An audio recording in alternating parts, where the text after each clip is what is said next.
नमस्कार, स्वागत करता हूँ आप सभी का देश का तेजी से बढ़ता हुआ news channel ATV news channel में मध्य प्रदेश के साथ मैं अजय। आप सभी अतिथियों का स्वागत करता हूँ।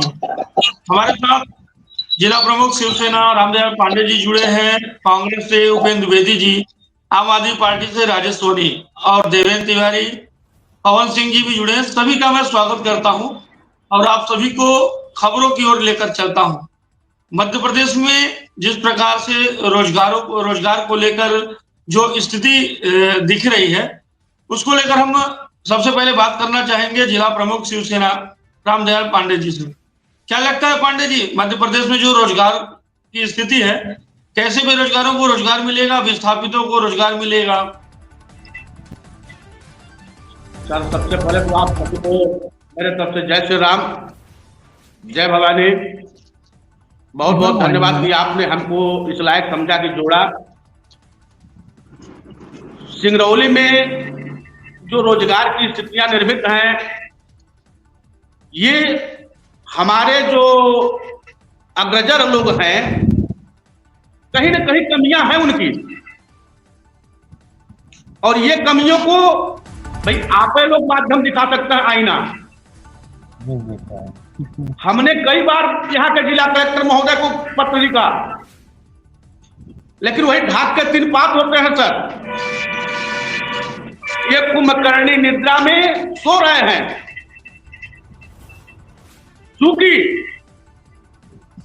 यदि ये शासन के जो उनका रहने का मकान है, यदि उसमें रहते तो हमारी पीड़ा को समझते वो, लेकिन वो एनटीपीसी एनसीएल के घर में रहते हैं तो हमारी पीड़ा को नहीं समझ सकते हैं।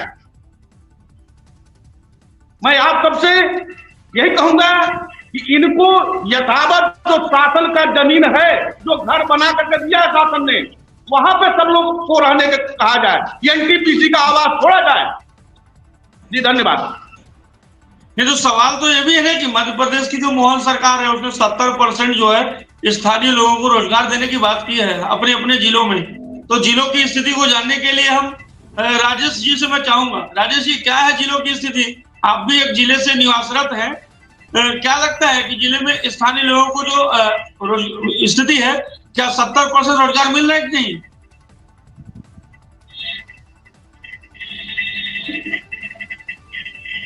राजेश सोनी जी, सबसे पहले आप अपना म्यूट खोलें। आपने जी जो जी है बहुत बहुत धन्यवाद। जी जी बहुत बहुत धन्यवाद अजय भाई, जो कि आप अपने चैनल के माध्यम से यहाँ पे जो सत्ता में बैठे हुए नेता हैं, उनकी जमीरों को जिंदा करने के लिए आप लगातार प्रयास कर रहे हैं। रह गई बात रोजगार की, मैं आपको ये बताना चाहता हूं कि कई बार हमने सिंगरौली जिले के बेरोजगार युवाओं को लेकर हमने धरना प्रदर्शन किया इन कंपनियों में। यदि रोजगार की बात देखा जाए कि 70% रोजगार कब मिलेगा सिंगरौली जिले के युवाओं को, जो यहाँ पे तमाम प्रकार की कंपनियां संचालित है, चाहे कोल माइंस हो चाहे पावर प्लांट हो। इन सारे कंपनियों में सत्ताधारी नेताओं का कहीं ना कहीं कोटा पूरा कर रखा जाता है। यदि इस कोटे को खत्म कर दिया जाए, किसी भी नेता को कोटे न दिया जाए, बल्कि कोटा की जगह पे सिंगरौली जिले के युवाओं की भर्ती किया जाए। आपको मैं बताना चाहता हूं कि जो हमारे सिंगरौली जिले में तमाम प्रकार की कंपनियां संचालित हैं, चाहे पावर प्लांट हो चाहे कोल माइंस, ऐसे सारी कंपनियों में मिला के यदि रोजगार की स्थिति को देखा जाए, आउटसोर्स कंपनियों की मैं बात कर रहा हूं, मैं परमानेंट नौकरी की बात नहीं कर रहा हूं। यदि आउटसोर्स जो कि एक लेबर कैटेगरी की नौकरी दिया जाए, तो उसमें लगभग 30 से 35 हजार हमारे सिंगरौली जिले के युवा नौकरी कर सकते हैं। लेकिन उन 30 से 35 हजार हमारे सिंगरौली जिले के युवाओं के भविष्य को खतरे में सत्ताधारी नेता डालते हैं। मैं वो भी बताना चाहता हूं कि किस प्रकार से सत्ताधारी नेता इन 35 हजार युवाओं को की रोजगार को खतरे में कैसे डालते हैं। इनको कोटा दे दिया जाता है कि 50 भर्ती आप ले लीजिए, 10 आप ले लीजिए। जब ये 10 और 50 में अपना कोटा पूरा कर लेते हैं, तो उसके बाद अन्यत्र जिले से, अन्यत्र राज्य से लोग सिंगरौली जिले के कंपनियों में युवा नौकरी कर रहे हैं। और उसमें बोलने के लिए सबके मुंह पे पट्टी इसलिए बंध जाती है क्योंकि नेताओं को कोटा दिया जाता है। यदि कोटा को खत्म कर दिया जाए, तो निश्चित ही हमारे सिंगरौली जिले के युवा हम ये भी बताना चाहते हैं कि लगभग हमारे प्रत्येक घर से एक युवा नौकरी करता है, क्योंकि हमारे सिंगरौली जिले में तमाम प्रकार की कंपनियां संचालित है, ये किसी से छुपा हुआ नहीं है। ये कंपनियों में आप जाएंगे देखेंगे कम से कम 2 से 3 हजार लड़के बेरोजगार युवा हमारे सिंगरौली जिले के नौकरी कर सकते हैं। लेकिन ये सत्ताधारी नेता ये अपने कोटे को लेकर आराम से मुंह पे अपने पट्टी बांधकर आंख कान अपना बंद करके चुपचाप घर पे रहते हैं। और मैं ये भी बता रहा हूं कि इन कोटे को पूरा करने के लिए 2-2 लाख रुपए एक एक युवाओं से वसूला जाता है, चाहे वो युवा भाई कर्ज लेके दें, चाहे चोरी करके दें, चाहे डकैती करके दें, लेकिन 2 लाख रुपए से कम नहीं लिया जाता है। और ये कहीं ना कहीं सत्ताधारी नेताओं की कमी है। इस पे हमारे सिंगरौली जिले के तीनों विधायकों को ध्यान देना चाहिए, हमारे सिंगरौली सीधी लोकसभा क्षेत्र के जो लोकसभा सांसद है उनको ध्यान देना चाहिए। राज्य मंत्री आते हैं यहाँ पे, ये सिर्फ सिंगरौली जिले को चारागाह समझते हैं। सिंगरौली जिले में आते हैं, अपना बोरिया बिस्तर जो भी रहता है उसको समेटते हैं, फिर से पुनः 2 दिन 4 दिन प्रवास पे रहते हैं, उसके बाद भरते हैं और निकल जाते हैं।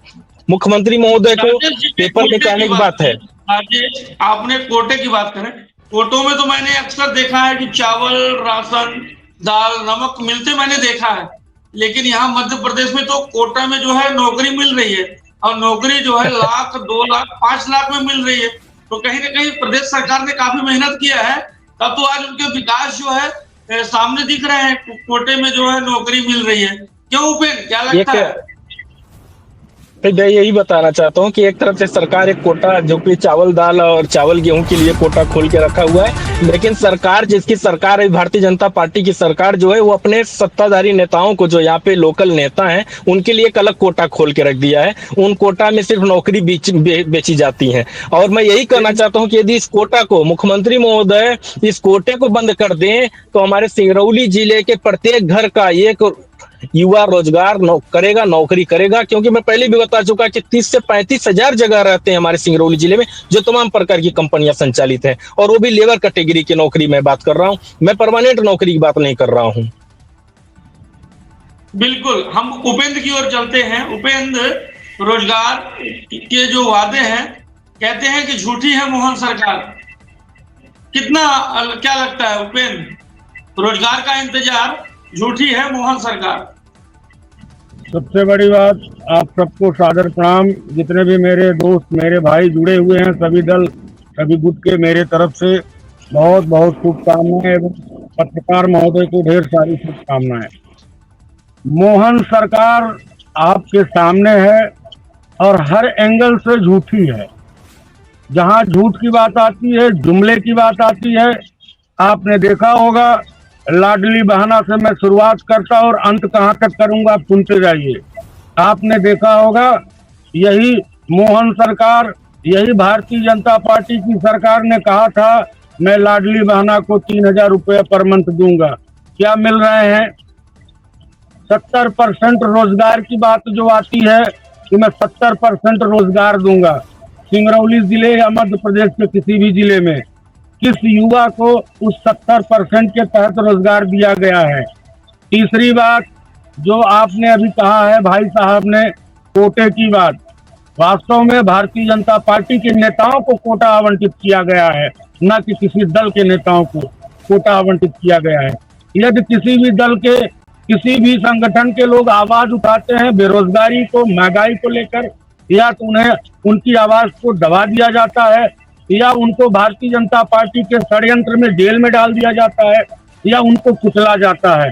उनको खुल के बोलने की आजादी भी इस भारतीय जनता पार्टी की सरकार में नहीं है।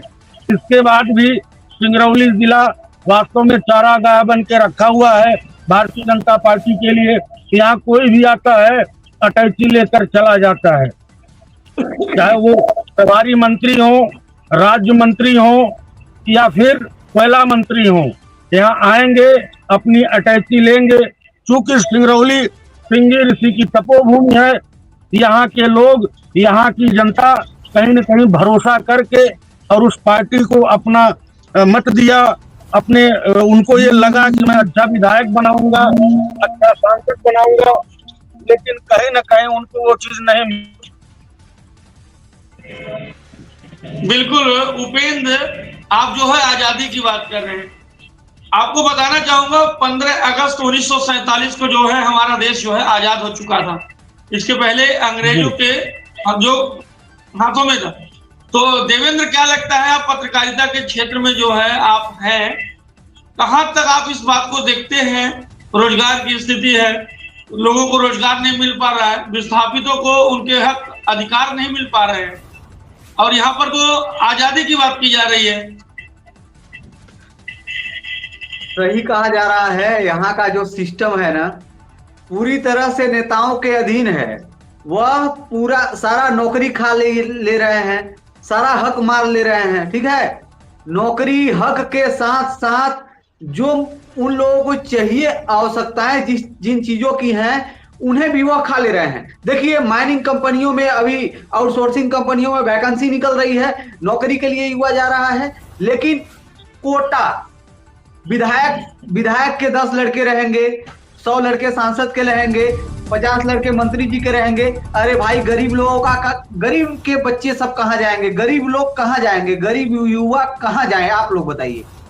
और सिंगरौली जिले में विपक्ष पार्टी की स्थिति बद से बदतर हो चुकी है। इसलिए कह रहा हूं, विपक्ष पार्टी के कई नेता हम देखे हैं, कवरेज करने भी गए हैं। विपक्ष पार्टी के कई नेता आउटसोर्सिंग कंपनियों में गए हैं और बकायदा धरना प्रदर्शन किए हैं। उनका उन अधिकारियों से बातचीत भी हुई है, लेकिन इसके बाद जो है ना, वह अभी सेट हो जा रहे हैं, बाइकट हो जा रहे हैं। नौकरी मिले या ना मिले, भाड़ में जाए यार, अपना सिस्टम चल रहा है, गाड़ी चल रही है, बंगला चल रहा है, यही चल रहा है बस सिंगरौली में।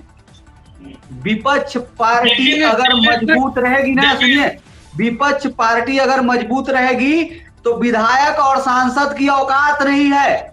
विधायक सांसद की औकात नहीं है कि कोटा छीन के ले जाएंगे।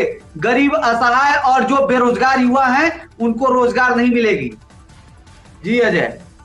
देवेंद्र, आपने कहा कि इनकी गाड़ियां जो है चलती रहती है, लेकिन गाड़ियां जो है बीच रास्ते में पंचर कहाँ हो जाती है कि इनका जो दुकान नहीं मिलता। पंचर जैसे आपके साथ कल आपकी भी गाड़ी पंचर होने वाली थी। मंत्री जी ने क्या बोला था कि कल मिलते हैं ना, ऐसा ही मिलजुल के मामले को रफा दफा कर दिया जाता है। लेकिन आपने तो सही किया कि उस मामले को उभार दिया। ठीक है, कल मंत्री जी भी गाड़ी पंचर करने वाले थे। और देखिए, मंत्री जी कल क्या बोलते हैं कि यहाँ के युवाओं को 100% रोजगार मिलेगा। शिवराज सिंह चौहान मुख्यमंत्री जी आए थे, वह 70% का वादा करके चले गए। अब भैया ये तीसर में मूसर मंत्री आ गया, कोयला मंत्री, ये बोल रहे हैं कि 100% रोजगार मिलेगा और कलेक्टर के द्वारा दिलाया जाएगा। और कलेक्टर के यहाँ कुछ महीने पहले एक चिट्ठी वायरल हुआ था, क्या बोलते हैं, फॉर्मेट एक उनके दरवाजे पे चिपकाया गया था कि कृपया नौकरी के लिए यहाँ ना आए। और आज मंत्री क्या बोल रहे हैं? मंत्री बोल रहे हैं कलेक्टर साहब रोजगार दिलाएंगे। और इससे पहले कलेक्टर साहब बोल दिया है कि नौकरी के लिए, हम बताइए क्या माजरा है इन लोगों का। देवेंद्र, आपको पता होना चाहिए, आप जो बोल रहे हैं कि कलेक्टर के यहाँ चस्पा है कि नौकरी हमारे यहाँ न मांगे, लेकिन उसी विभाग के सामने जो है हर रोज देखा जाता है, तस्वीर दिखती है, लोग धरना प्रदर्शन आंदोलन करते हैं और वही कलेक्टर, अपर कलेक्टर जो है, सब डिविजनल मजिस्ट्रेट आकर के ज्ञापन लेते हैं और यह आश्वासन देते हैं कि हम जो है आपके आवेदन का जो है निराकरण जल्द से जल्द करने का प्रयास करेंगे। जब वो आवेदन का निराकरण करेंगे तो फिर चस्पा किस बात का कि हमारे यहाँ नौकरी मांगने में है। राजेश जी, देखिए, ऐसा है कि जो हमारे सिंगरौली जिले के प्रशासनिक अधिकारी हैं, चाहे वो जिला कलेक्टर महोदय हों, चाहे एसडीएम हो, चाहे जिला पुलिस अधीक्षक हो, चाहे आप किसी भी विभाग में चले जाएं, ये कहीं ना कहीं प्रशासन जो है शासन के ऊपर है। सिंगरौली जिले की प्रशासन शासन के ऊपर है। ये खुद चलाते हैं जिला, ये खुद चलाते हैं विधानसभा, खुद चलाते हैं लोकसभा। ये इतने पावरफुल हैं कि ये कुछ भी कर सकते हैं। इनका ट्रांसफर, तबादला या इनके ऊपर कार्रवाई की कोई स्थिति कभी बनती नहीं है, क्योंकि सिंगरौली जिले में जो भी कोई अधिकारी आता है तो आप देखते हैं, जैसा कि आपने अभी बताया कि कलेक्टर साहब, हमने भी देखा था सोशल मीडिया के माध्यम से, जिला कलेक्टर के दरवाजे पे एक चस्पा होता है पेपर कि उनके यहाँ कोई रोजगार के लिए ना आए। वो किस लिए बैठे मुझे नहीं पता। मुझे तो लगता है कि उनको तुरंत यहाँ से सिंगरौली जिले से अपना बोरिया बिस्तर समेट के चले जाना चाहिए। यदि वो सिंगरौली जिले के गंभीर मुद्दों पे बात नहीं करना चाहते, अपने दरवाजे पे चस्पा करते हैं हमारे सिंगरौली जिले के बेरोजगार युवाओं को एंट्री के लिए, नो एंट्री है उनके लिए, तो उनको तुरंत बोरिया बिस्तर, मैं आपके सोशल मीडिया न्यूज के माध्यम से कहना चाहता हूं जिला कलेक्टर महोदय को कि आज भी समय बचा है। यदि थोड़ी सी शर्म न बची हो, उनके अंदर बची हो थोड़ी भी शर्म, तो अपनी बोरिया बिस्तर बांध के सिंगरौली जिले से तुरंत निकल लेना चाहिए, क्योंकि वो जिले के कलेक्टर हैं, जिले के मुखिया हैं। पूरी समस्याओं का निराकरण करना उनका जिम्मेदारी बनता है, वो इसीलिए सिंगरौली जिले में आए हुए हैं। यदि इस प्रकार का वो पेपर चस्पा करते हैं तो उनको अपने घर पे बैठना चाहिए जाके, या तो किसी मंत्री के पास जाके उनको काम करना चाहिए। सिंगरौली जिले की जिम्मेदारी को उनको तत्काल छोड़ना चाहिए। आप इसके पहले कई कलेक्टर आए थे हमारे सिंगरौली जिले में, वो कहीं ना कहीं इनके पहले अनुराग चौधरी जी थे, उन्होंने लिख के दिया था कि एनसीएल को कि 70% नौकरी शासन के नियमानुसार आप लागू कीजिए, लेकिन जिला कलेक्टर महोदय जो भी वर्तमान में हमारे यहाँ पदस्थ हैं, उनके द्वारा तो चस्पा किया जा रहा है कि वो नौकरी पे बात ही नहीं करेंगे। वो किस चीज पे बात करेंगे मुझे नहीं पता। क्या वो कोयला चोरी पे रोकने की बात करेंगे, अफीम ड्रग्स के चोरी पे बात करेंगे, डीजल चोरी पे बात करेंगे, या तमाम प्रकार की जो हमारे सिंगरौली जिले में सड़क दुर्घटनाएं हो रही हैं उन पे बात करेंगे? किस पे बात करेंगे वो एक चीज बता दे तो लोग उसी मुद्दे पर उनसे बात करेंगे। बिल्कुल, आप तक आता हूं। हमारे साथ जो है पवन जुड़े हुए हैं। पवन, आप भी देखा और सुना मध्य प्रदेश में किस प्रकार से जो है बेरोजगारों के साथ जो है रोजगार को लेकर छलावा किया जा रहा है। क्या लगता है पवन, आपका अनुभव जो है क्या कुछ कहता है? पवन,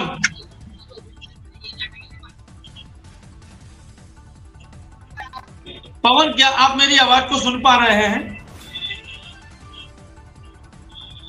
पवन, मैं आप तक आने का प्रयास कर रहा हूं। पवन, क्या आप मेरी आवाज को सुन पा रहे हैं? पदम नाम है, पदम सिंह ठाकुर। पदम जी आप बोलिए ना, आवाज पहुंच रही तो आप बोलिए। क्या आपको मेरी आवाज आ पा रही है?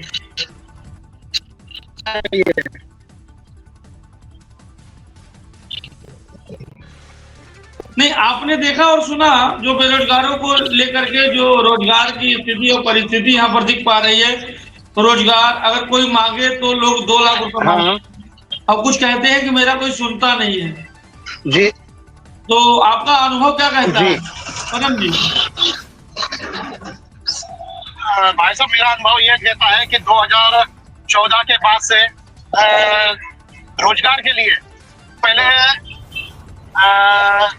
जो एक हिंदू संगठन हुआ करता था, अखिल भारतीय विद्यार्थी परिषद, ये पूरे भारत में जगह जगह शक्ति प्रदर्शन करती थी, रोड पे धरना देती थी, शहर बंद करवाती थी, भारत बंद करवाती थी, रोजगार के नाम पर सरकार से जबाने भर के उत्पटान करते थे। अब ये संगठन कहाँ गया? और ना ही ये कोई शक्ति प्रदर्शन कर रही है, ना ही कोई रोजगार मांग रही है। तो अब क्या हुआ है अखिल भारतीय विद्यार्थी परिषद को, जो अब इस प्रकार की मांगे नहीं कर रही है? कहीं ना कहीं ये सरकार से दबी हुई है, या फिर ये मेरा मानना है। बिल्कुल पदम जी, अब तक तो मैं जो है आप सभी के राय और विचार और विमर्श को जानना चाह रहा था, लेकिन अब जो मेन उद्देश्य है कि भाजपा जो कहती है वो करती है, जो भाजपा के लोग कहते हैं, लेकिन वहीं पर कांग्रेस की बात करो तो कांग्रेस कहते हैं हमने बहुत आवाज उठाया, आम आदमी पार्टी भी आवाज उठा रही है, शिवसेना भी उठा रही है, इसमें कोई शक नहीं। लेकिन रोजगार लोगों को मिल क्यों नहीं पा रहा है? सवाल तो सबसे बड़ा ये है ना, जब रोजगार की आवाज जो है उठाई जा रही है तो रोजगार लोगों तक पहुंच क्यों नहीं रहा है? जिला प्रमुख जी शिवसेना,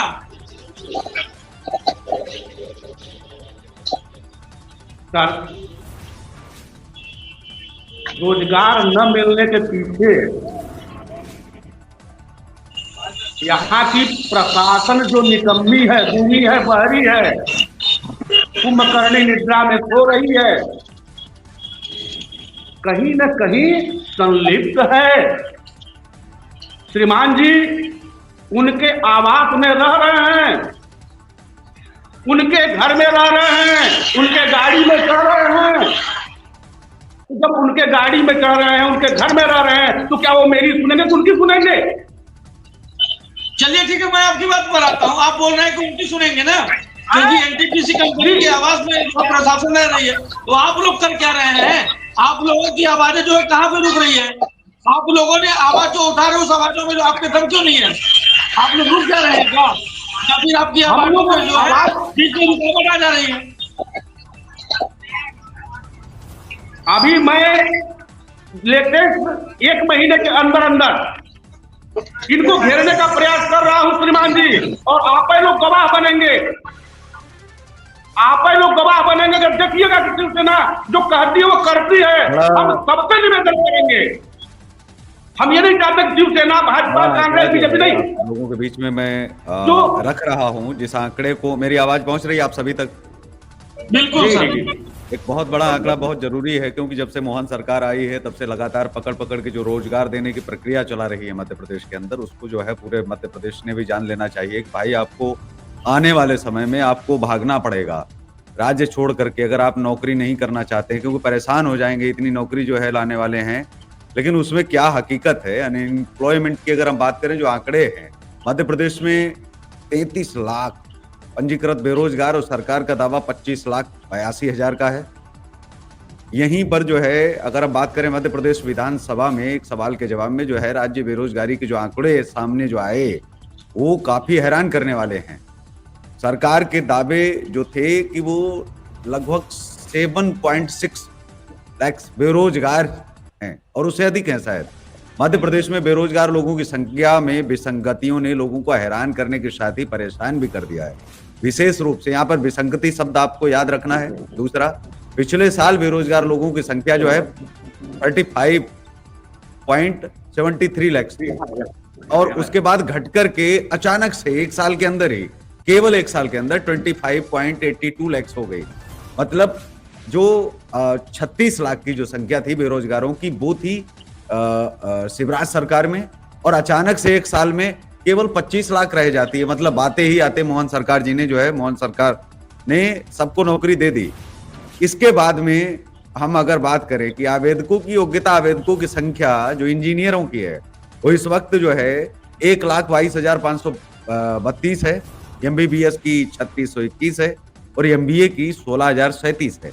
स्नातक अगर हम बात करें तो 8,75,429, और इसके बाद में जो इंजीनियर हैं वो 1.22, मतलब 1,22,000 से अधिक इंजीनियर हैं, और 3,600 एमबीबीएस जो डिग्री धारक, और 1,600 एमबीए पेशेवर, और साथ ही 8,75,000 से जो अधिक हैं वो स्नातक बेरोजगार हैं।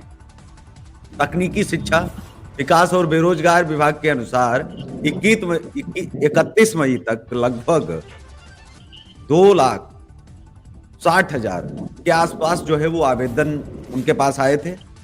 इसके बाद जो स्नातकोत्तर की बात करें तो वो 1.5 लाख के आसपास है। लेकिन मेरा सवाल ये है कि साथ में अगर वर्ग पर भी हम बातचीत कर ले तो इसमें आवेदकों की जो लगभग संख्या है वो 39% पिछड़ा वर्ग से है, 27% सामान्य श्रेणियों से है, और 18% जो है वो अनुसूचित जातियों से, और 15% अनुसूचित जनजातियों से है। इसके बाद में हम बात करें कि इसमें सवाल ये उठता है कि जो शेष 7.58 लाख जो अनएम्प्लॉयमेंट की हम बात करें तो वो कहां चले गए, रातों रात उनको नौकरी कहां दे दी गई, ये सरकार बताए। अगर आंकड़े छुपाए जा सकते हैं तो आप यकीन मानिए फिर मध्य प्रदेश में हर तरह के आंकड़े छुपाए जाएंगे।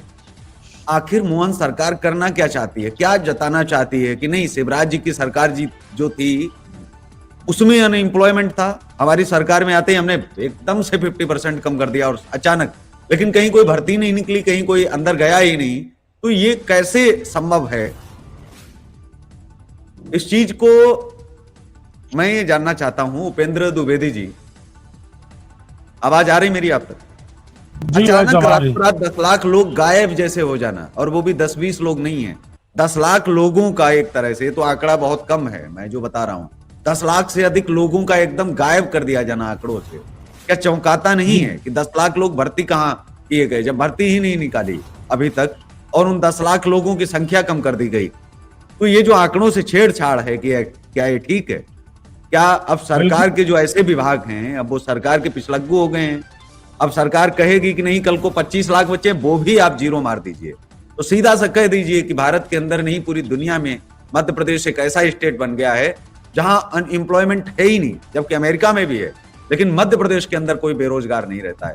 अगर कोई बोल रहा है बेरोजगार नहीं है, और ऐसा कहने वाला, जैसे अभी छत्तीसगढ़ में हमारे क्या हो गया है, छत्तीसगढ़ के अंदर धान लगाना क्या कर दिया गया है, अपराध घोषित कर दिया गया है।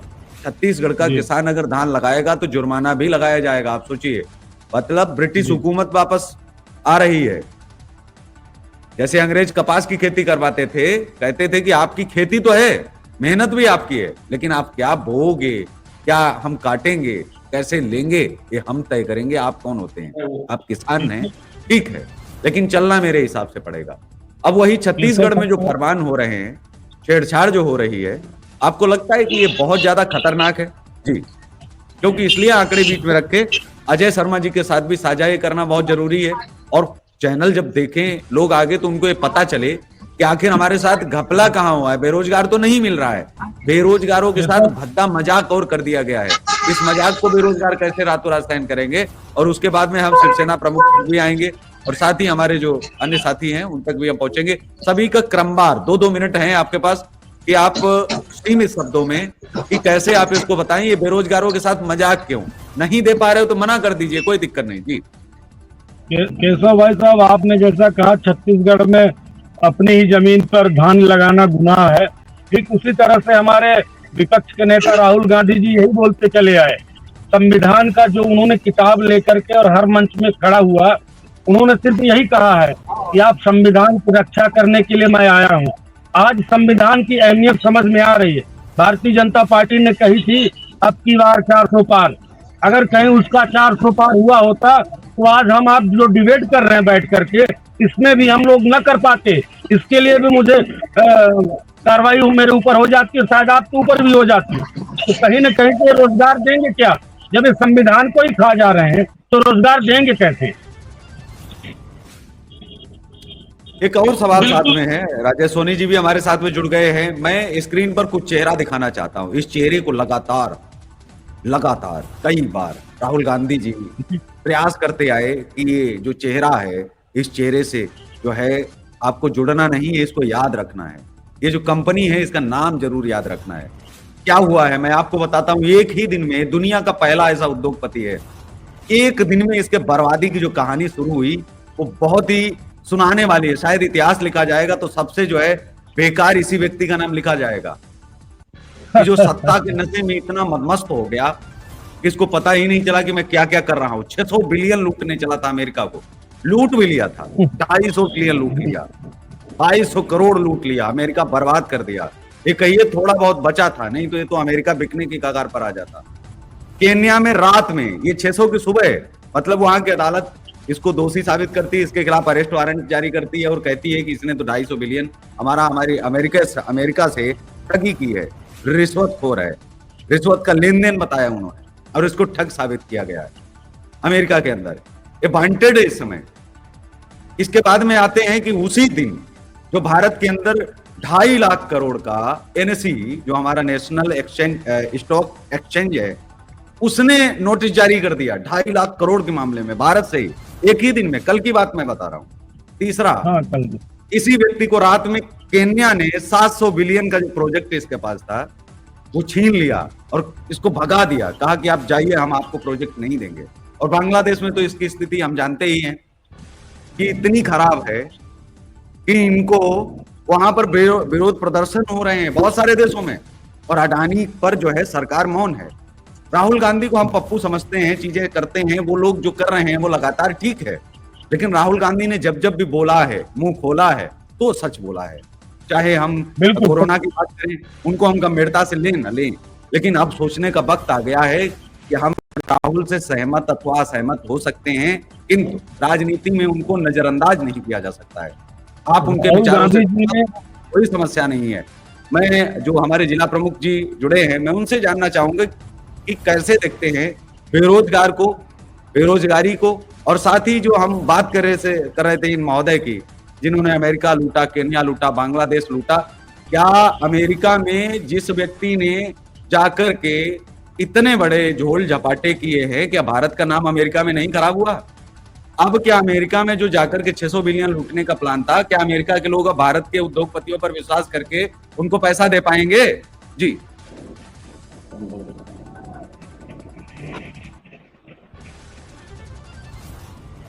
जिला प्रमुख जी बोले। सर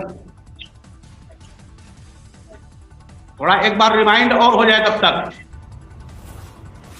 राजेश सोनी जी, वही सवाल आपसे है, आप सुन रहे थे और मैं चाहता हूं कि आप जो है इसको एक्सप्लेन करें, क्योंकि जरूरत है आज के उद्योगपतियों की कि जो उद्योगपति अमेरिका में जाकर के इतना बड़ा झोल झपाटा कर सकता है, भारत का नाम खराब कर सकता है, इसके ऊपर तो भारत के अंदर भी एक FIR होनी चाहिए। दुनिया भर में इसने भारत के प्रधानमंत्री के साथ फोटो दिखा दिखा करके दुनिया लूट ली और पूरी दुनिया में इसके खिलाफ अरेस्ट वारंट जारी अब होने जा रहे हैं। एक देश जो इसको पकड़ने को राजी है, पकड़ने के लिए अरेस्ट वारंट जारी कर दिया और उन्होंने कह दिया कि इसका जहां भी है उसको पकड़ के लाइए, अडानी को। एक देश इससे प्रोजेक्ट छीन लेता है, एक देश जहां आंदोलन खिलाफ इसके चल रहे हैं, ऑफिस जो है इसके फूंके जा रहे हैं, इसको भगाया जा रहा है और प्रधानमंत्री जी मौन है। इस व्यक्ति पर एक FIR नहीं हुई है भारत का नाम खराब करने के लिए और देश के 150 करोड़ जो है नागरिकों का, भारतीयों का अपमान करने के लिए। वहां ये चोरी करने जाता है अमेरिका में। जी राजेश जी, आपका ऑडियो बंद है, आप उधर से अपना जो है। यदि हम ये कहें कि जो भारत के प्रधानमंत्री हैं उनके साथ अडानी ग्रुप का सिर्फ फोटोबाजी होता है तो ये गलत है, क्योंकि अडानी ग्रुप फोटोबाजी नहीं, सिर्फ शेयर हैं साथ में और उनको भरपूर समर्थन प्रधानमंत्री जी का मिलता है कि वो देश के साथ साथ विदेश को भी लूटने का काम करें। और आप जैसा कि भी कल का ही न्यूज हमने भी देखा कि 2200 करोड़ का जो चपत लगाने वाले थे ये अमेरिका में जाके, जिससे लगा दिया है 600 मिलियन का प्लान था, 250 करोड़ तक का ही चपत लगा पाए बेचारा। क्या करें, पूरा प्लान फेल हो गया बीच में। अमेरिका है आखिर।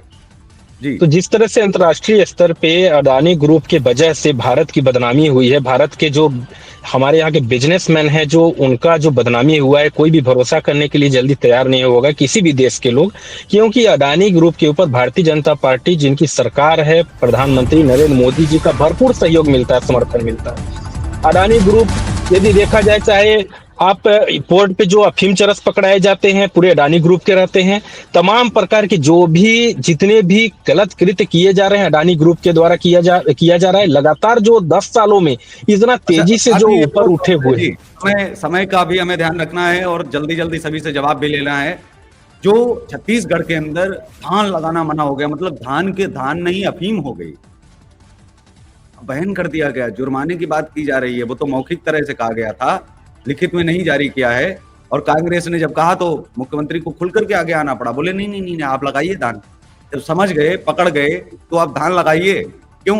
एक दिन पहले आप फरमान जारी करते हैं कि हम आपको जुर्माना देना पड़ेगा, बिजली काट देंगे, इतनी धमकियां आप मौखिक रूप से आप देते हैं किसानों को, इतना तो कागज भी असर नहीं करेगा। जी ये शायद 1947 के पहले ऐसा लागू था हमारे देश में, जो कि किसानों के ऊपर अंग्रेजी हुकूमत चलती थी, जो आपने भी बताया कि कपास की खेती करवाना चाहते थे उस टाइम अंग्रेज। और इसी तरह से भारतीय जनता पार्टी जब सरकार 2014 के बाद हमारे देश में पुनः लौटी तो अंग्रेजी हुकूमत लागू करने का पूरी तरह से प्रयास कर रही है। ये तो अभी छत्तीसगढ़ की बात है, जो धान लगाने की कि छत्तीसगढ़ में सरकार बताएगी कि कौन सी खेती करना है। यदि किसान अपने खेत में अपने हिसाब से खेती करते हैं तो उनको जुर्माना लगाया जाएगा, उनकी बिजली की कटौती कर दी जाएगी, उनको जेल में डाल दिया जाएगा, उनके ऊपर कोड़े बरसाए जाएंगे। इस प्रकार की कृत्य जो है आप खाते हैं। देवेंद्र जी, बीजेपी न हुई बीजेपी हो गई। बीजेपी मतलब ब्रिटिश गवर्नमेंट पावर। अब बीजेपी से बीजेपी बनने में बहुत थोड़ा सा ज्यादा अंतर नहीं है इसमें। छत्तीसगढ़ में बीजेपी की बीजेपी हो गई, जो ब्रिटिश गवर्नमेंट पावर जिसे हम कहें। तो अब क्या आपको लगता है कि इस तरह से सरकार चल पाएगी? कहीं आंकड़ों से खेल कर रहे हैं, कहीं फरमान सुना रहे हैं, कहीं आप ज्ञान सुना रहे हैं, कहीं आप जुर्माने के लिए आप जनता को प्रताड़ित कर रहे हैं। तो पूरी तरह से वो है क्या असल में? जी पूरी तरह से आंकड़ों के साथ ये सब खेल कर रहे हैं। और जितना यह लोग प्रताड़ित कर रहे हैं ना, अंग्रेज भी नहीं करते थे इनके जैसा। यह अंग्रेजों से भी बुरा हाल कर रहे हैं छत्तीसगढ़ में, ये समझ जाइए। नहीं, अंग्रेज जब भी कुछ करते थे तो एक लिखित फरमान होता था, बाकायदा नोटिस देते थे, तो कहते थे कानून है भाई, ठीक है मान लिया। ये तो बिना कहे अंदर से धमकाते हैं, अंदर से धमकाते हैं, कहते हैं कि नहीं जो हम चाहते हैं वही करिए और हम लिख के कुछ नहीं देंगे। जी वही कर ही रहे हैं, क्योंकि संविधान को ये फॉलो करने वाले हैं नहीं, ये लोग संविधान को तो मानते ही नहीं हैं, यह सिर्फ मुंह से बोलते हैं और मोदी को अपना गुरु बना लिए हैं। मोदी जी का नाम ले लेके खाली झंडा लहरा रहे हैं कि मोदी जी ये किए वो किए, और इधर जो है शोषण कर रहे हैं जनता के साथ। बताइए, धान नहीं लगाने दे रहे हैं, खाओगे क्या? लगता है यह लोग खाना भोजन करते ही नहीं है, यह लोग भोजन करते ही नहीं है। दूसरा चीज जो भारत में सेना के हमारे, आप अपना माइक जो है खोल लीजिए आप जी। हाँ, लड़ाई अभी आपकी शुरू हुई, लेकिन पहले तो बहुत बढ़िया दोस्ती थी, बहुत अच्छी मित्रता थी, और फिर लड़ाई क्या शुरू हुई, इतना तांडव, इतना सब कुछ हम सबने देखा। फिर आप वहां भी चले गए जहां सावरकर जी का अपमान किया जाता, आप सावरकर को पूज रहे हो। मुझे लगता है छोड़ देना चाहिए आपकी पार्टी को सावरकर जी को पूजना, और या तो फिर जहां अपमान हो रहा हो वहां ठीक नहीं है, उचित नहीं है, क्योंकि एक क्रांतिकारी के साथ में खिलवाड़ हो रहा हो। लेकिन हम उस पर आज डिबेट नहीं है, ये तो केवल आपकी पार्टी को कह रहा हूं कि अगर आपकी पार्टी भाजपा में होती तो शायद आप भाजपा के पक्ष की तरह बोल रहे होते। लेकिन मैं आपसे जानना चाहता हूं कि क्या वाकई में जो शिवसेना आरोप लगा रही है, या बीजेपी जो है वो अब उसके अंदर ब्रिटिश हुकूमत वाली चीज, तानाशाही वाली चीज आ गई, मान रहे हैं आप क्या इस चीज को? और जो मोदी की गारंटी है जो बार बार कहा जाता है, इस गारंटी का क्या चक्कर है, ये मुझे समझ नहीं आया। अगर आप समझ पाए तो सिंगरौली की जनता को, मध्य प्रदेश के लोगों को खास करके बताएं, ये गारंटी आखिर क्या है, कौन सी वाली गारंटी है? मोदी की गारंटी क्यों भाई? वोटर की गारंटी होती है, देश की गारंटी होती है, मोदी जी की जो गारंटी है वो तो कहीं काम नहीं आ पा रही है। जी सर, इनकी गारंटी यही है कि जब लोगों को भगाने के लिए ताली बजाओ खाली बजाओ कर रहे हैं, गारंटी दे रहे हैं, तो इनसे क्या उम्मीद रखी जाए?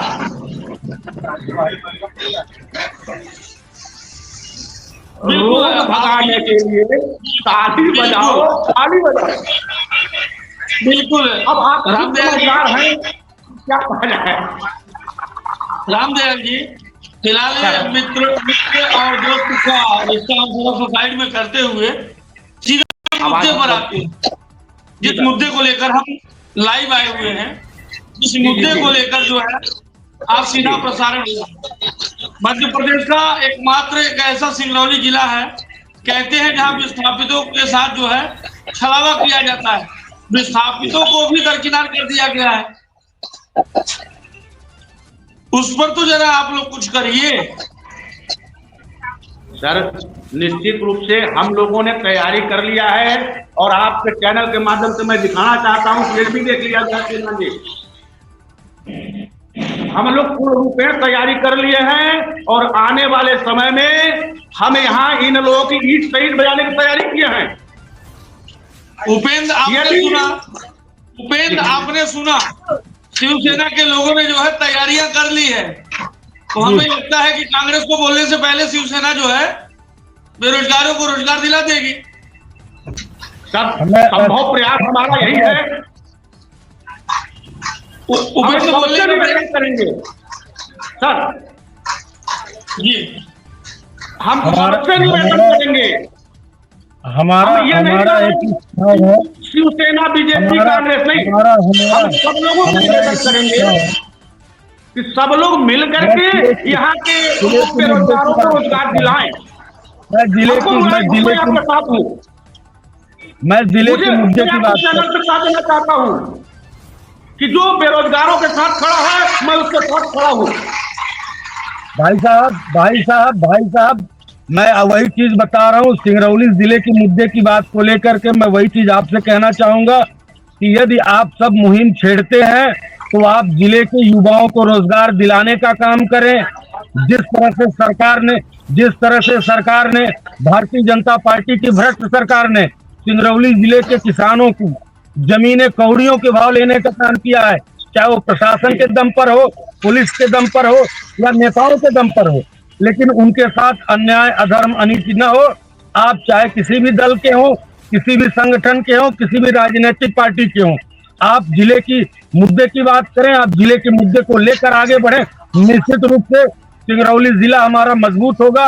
यहाँ के युवाओं को एक नया रोजगार मिलेगा, उनकी एक नई जिंदगी संवरेगी, और हो सकता है यहाँ का डीएमएफ का पैसा, सीएसआर का पैसा, हम सब मिलकर ये कोशिश करें कि भारतीय जनता पार्टी के लोग जो बाहर ले जाकर खर्च करते हैं वो जिले में खर्च हो, जहाँ सड़क ना हो, जहाँ बिजली ना हो, जहाँ पानी ना हो, वहाँ व्यवस्था कराई जाए। सिंगरौली में जो है कुछ ऐसे जगह है जहां पर जो है आज तक बिजली के खंभे नहीं गड़े, बिजली के कनेक्शन नहीं हुए हैं, लोगों के घर में जो है पानी मिलना जो है दुश्वार हो गया है। राजेश जी, आपके जो है आम आदमी पार्टी से नगर निगम की मेयर है रानी अग्रवाल, जिन्होंने कई वादे ऐसे किए थे जो चुनाव के समय, तो हमें तो लगता है कि वो वादे पूरे हो गए होंगे, लोग आरोप प्रत्यारोप से दूर होंगे।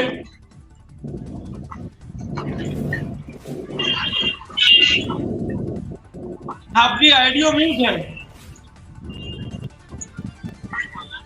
बिल्कुल सही बोल रहे हैं अजय जी आप कि हमारी पार्टी की महापौर हैं, लेकिन वो महापौर जो हमारी पार्टी के महापौर बैठी हैं, कहीं ना कहीं भारतीय जनता पार्टी के सत्ता के जो अधिकारी हैं, चाहे विधायक हों, इन सब के दबाव में आके कोई भी वादे अगर पूरा करने का प्रयास जब करती हैं तो उनको कहीं ना कहीं फिर से जो दिल्ली में सिस्टम चल रहा है वही लागू करने के लिए प्रयास करते हैं कि यदि जनता के हित में कोई भी काम किया जाएगा तो कहीं ना कहीं उनके ऊपर भी निश्चित ही फिर रेड डलवाया जाएगा और उस रेड के माध्यम से इनको भी अंदर डालने का प्रयास किया जाएगा।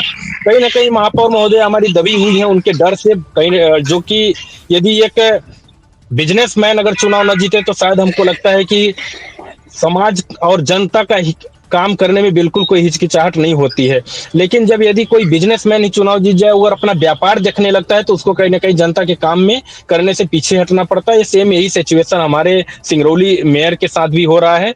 यदि उनको रोका ना जाए तो शायद हो सकता है कि हमारे सिंगरौली नगर निगम में बहुत काम होते हैं। आप सही बोल रहे हैं, कई वादे किए गए थे, वादे पूरे नहीं हो पाए, और ये कहीं ना कहीं भारतीय जनता पार्टी का जो सरकार है उनकी जो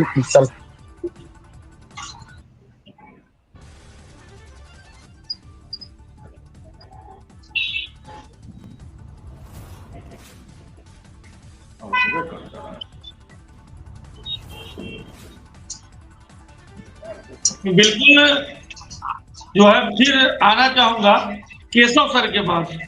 सर, आप मार्गदर्शन देने का कृपा करें। यह जो लोग बोल रहे हैं कि आम आदमी पार्टी की मेयर को जो है भाजपा दबाने का प्रयास कर रही है, भाजपा के डर से जो है महापौर जो है विकास नहीं कर पा रही है, तो डर इतना हो जा रहा है कि महापौर जो उनके वादे भूल जा रही है।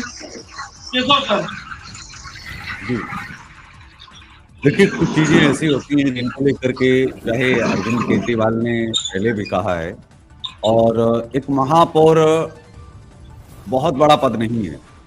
बहुत बड़ा का मतलब है कि जो ऊपर बैठे हुए लोग हैं, अगर वो सत्ता के नशे में अगर चूर हो जाए तो फिर किसी को काम भी नहीं करने देते हैं।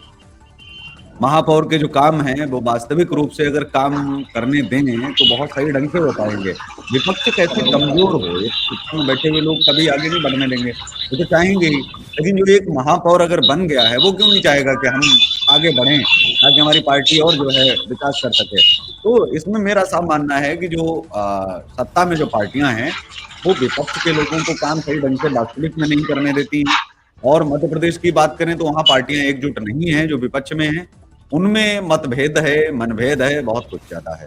तो वो सब एकजुट अगर होकर के, जैसे देश में जो लड़ाई लड़ी जाती है और उस तरह से अगर जो है पार्टी के सामने अगर खड़ा हुआ जाए, निश्चित तौर पर मैं मानता हूं कि भाजपा को भी घेरा जा सकता है, काम कराया जा सकता है, बहुत सारी मांगे जो है मनवाई जा सकती हैं।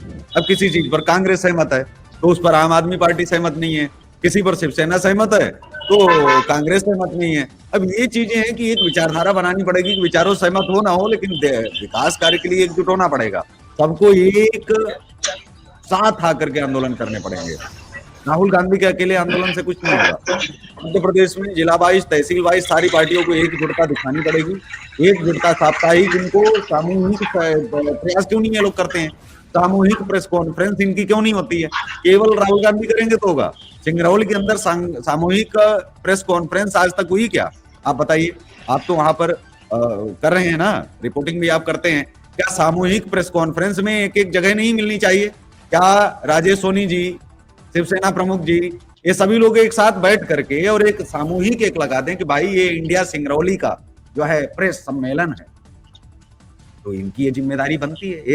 एकजुट होना चाहिए, एक साथ आना चाहिए, तो लगेगा ना। अब अलग अलग अगर चिल्लाते रहेंगे, एक अकेला प्रेस कॉन्फ्रेंस कर रहा है, उससे फर्क क्या पड़ेगा? साप्ताहिक करना चाहिए, हर रविवार को एकजुट होना ही है सिंगरौली पे, क्योंकि सप्ताह में मुद्दे तो 4-5 होते हैं। उन 4-5 मुद्दों को उठाइए आप।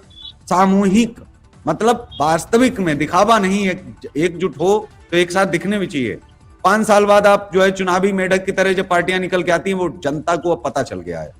साफ तौर पर ये कहा जाए, इन पार्टियों को एकजुट वास्तविक में अगर हैं, तो ये शीर्ष नेतृत्व में नहीं, ये हर जगह है, चाहे तहसील में हो, गांव में हो, खेत में हो, खलियान में हो, हर जगह एक है।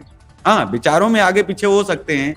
मान लीजिए 10 पार्टियां हैं, तो 10 पार्टियों में किसी में विचार नहीं मिल रहा है, तो एक पार्टी वहां से थोड़ा सा साइलेंट मोड पे चली जाए, कोई दिक्कत नहीं है कि ठीक है हमारी पार्टी की तरफ से इस तरह का स्टेटमेंट नहीं दिया जाएगा, ठीक है, 1-2 स्टेटमेंट मानते हैं। लेकिन बेरोजगारी, महंगाई, बहुत सारी ऐसी चीजें, खनन है, माफियागिरी है, वहां चाहे एजुकेशन के आप अंदर ले लीजिए, बहुत सारी चीजें हैं, अपराध है, क्राइम है, यातायात व्यवस्थाएं हैं, दुर्घटनाएं हैं, बहुत सारी चीजों पर वो उठाया जा सकता है। छेड़छाड़ है, एजुकेशन है, क्या मुद्दे नहीं हो सकते हैं? हर सप्ताह एक प्रेस कॉन्फ्रेंस बेहतर हो सकती है। और मैं कहता हूं कि सामूहिक अगर प्रेस कॉन्फ्रेंस जिस दिन सिंगरौली की होने लगेगी, उस दिन दिखेगा कि विपक्ष कितना मजबूत है। उस दिन भाजपा के हौसले जो है ना, वो टूट जाएंगे, उनको झुकना पड़ेगा, और पूरे मध्य प्रदेश में ये कर देना चाहिए। तो ये जो एक तरह की जो ट्रेनिंग और इन चीजों की अभी कमी है, या फिर उन चीजों में मेल मिलाप नहीं है, वो गलत है। केवल राहुल गांधी और अरविंद केजरीवाल, या फिर हम उद्धव जी की बात करें, उनके सबके मिल जाने से ठीक चीजें नहीं हो जाएंगी। ये एक गांव से लेकर के और ऊपर तक सभी लोगों को मिलना होगा। राष्ट्रीय अध्यक्ष से मिल रहा है, तो तहसील अध्यक्ष, जिलाध्यक्ष से मिलके ही चलेगा। सीधी बात है। जिलाध्यक्ष को कौन सा चुनाव लड़ना है? तो इन सब लोगों को एक पटल पर आना पड़ेगा, तभी कुछ हो सकता है और कुछ किया जा सकता है बड़ा। बिल्कुल सर, कहीं ना कहीं आपके मार्गदर्शन जो है हम सभी के लिए प्रेरणादायक रहेगी। उम्मीद करेंगे कि जो हमारे साथ अतिथि जुड़े हुए हैं इस बात पर अमल करेंगे और आगे इसी तरीके का कार्य करेंगे, जिससे जो है आम जनमानस में एक माहौल बनेगा। आप इसी चीज को लेकर के राजेश सोनी जी से भी एक कमेंट लीजिए, 2 मिनट का, एक शिवसेना प्रमुख जी से भी लीजिए, ताकि आगे आने वाले समय में जब सभी लोग एकजुट हों, एक मंच पर आए, तो उनसे बातचीत आगे हो कि भाई आप अगर वास्तविक में विपक्ष मजबूत करने की बात आप कर रहे हैं, तो एकजुट कब हो रहे हैं और क्यों आप नहीं आ रहे हैं? सामूहिक प्रेस कॉन्फ्रेंस को एटीवी न्यूज चैनल अगर यही चीज कर दे, मैं तो कह रहा हूं कि कल को मैं प्रेस कॉन्फ्रेंस के लिए सिंगरौली के अंदर ही सीधा सा प्रसारण के लिए हर पार्टी के लिए कर दूंगा, एक सीधा सा वहां पर होल ही बना दिया जाएगा। लेकिन आप सामूहिक आप प्रयास तो करिए, जब प्रयास किया जाएगा तभी कुछ किया जा सकता है। मीडिया को केवल कोसने से काम नहीं हो सकता, मीडिया प्लेटफॉर्म दे सकता है। आप समय और मुद्दों के साथ और रिसर्च करके वो आपको आना पड़ेगा। तो केवल राहुल गांधी के अकेले प्रेस कॉन्फ्रेंस है, न तो देश हिलेगा और न भाजपा हिलेगी। हिलाना है तो हर व्यक्ति को राहुल गांधी बनना पड़ेगा, राहुल गांधी की तरह आप आना पड़ेगा। केवल एक प्रेस कॉन्फ्रेंस कल क्यों हुई?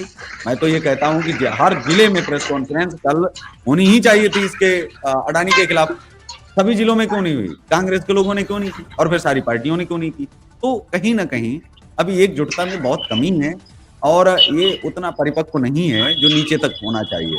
और ठीक भाजपा इसके विपरीत है। भाजपा के जो छोटे छोटे घटक दल हैं वो सब करते हैं, वो एक छोटी सी बड़ी घटना हुई और वो उस पर आ जाते हैं, सारे के सारे वो गांव से लेकर के संसद तक हिला देते हैं। जी, क्या कुछ लगता है जिला प्रमुख जी, केशव सर ने जिस प्रकार से मार्गदर्शन दिया, क्या लगता है कि क्या कुछ होना चाहिए? सर, अभी सर जी का जो उद्बोधन रहा, हकीकत में सिंगरौली की जो पार्टियां हैं अभी, इनको उनसे सीख लेनी चाहिए। मुझे बहुत अच्छा लगा और मेरे तरफ से पहल किया जाएगा कि सारे लोग संडे को मिले और एक प्लेटफॉर्म बना करके प्रेस कॉन्फ्रेंस करें। हम अगली ओर चलते हैं राजेश सोनी जी के पास। सोनी जी, आपकी भी प्रतिक्रिया हम चाहेंगे। जिस प्रकार से बिल्कुल। केशव सर ने बताया कि एक जो है प्रेस कॉन्फ्रेंस होनी चाहिए और आप सभी के लिए, तो क्या आप सभी लोग इसके लिए प्रयास करेंगे आगे? बिल्कुल प्रयास करेंगे और होना भी चाहिए। देखिए, सिंगरौली जिले की गंभीर समस्याओं के ऊपर है ये, और जो सिंगरौली जिले में चाहे बेरोजगारी, सड़क दुर्घटना, तमाम प्रकार की प्रदूषण, तो इन सब मुद्दों पे हमको लगता है कि हमारे सभी जितने विपक्ष की पार्टियां एकजुट होकर एक प्रेस कॉन्फ्रेंस करना चाहिए और प्रत्येक रविवार को करना चाहिए, ताकि ये जो भारतीय जनता पार्टी में बैठे हुए शासन में सत्ते में चूर हैं, उनके कानों तक ही हमारी आवाज जाए कि वास्तव में सिंगरौली जिले का प्रत्येक वर्ग परेशान है। हम अलग अलग से दौड़ते हैं तो उसको ये लोग हवा में उड़ा देते हैं। तो हम लोगों को इकट्ठा मजबूती के साथ एक साथ मिलकर एक प्रेस कॉन्फ्रेंस प्रत्येक रविवार को करना चाहिए। ये शासन प्रशासन तक जाना चाहिए सिंगरौली जिले की समस्याएं, कि वास्तव में सिंगरौली जिले के लोग परेशान हैं। तभी तो सभी वर्ग के सभी दल के नेता एक साथ होकर आज आवाज उठा रहे हैं सिंगरौली जिले की। बहुत बहुत धन्यवाद आप सभी अतिथियों को, जो आपने अपना अमूल्य समय निकाल करके अपने विचारों को साझा किया और हमारे दर्शक सभी ने हमारे इस चैनल में जुड़ करके आप सभी के बातों को सुना। तो हम आप सभी से इजाजत चाहेंगे और फिर मिलते हैं देश का तेजी से बढ़ता हुआ एटीवी न्यूज चैनल में मध्य प्रदेश के साथ मैं अजय। बहुत बहुत धन्यवाद आप सभी अतिथियों का एवं दर्शकों का।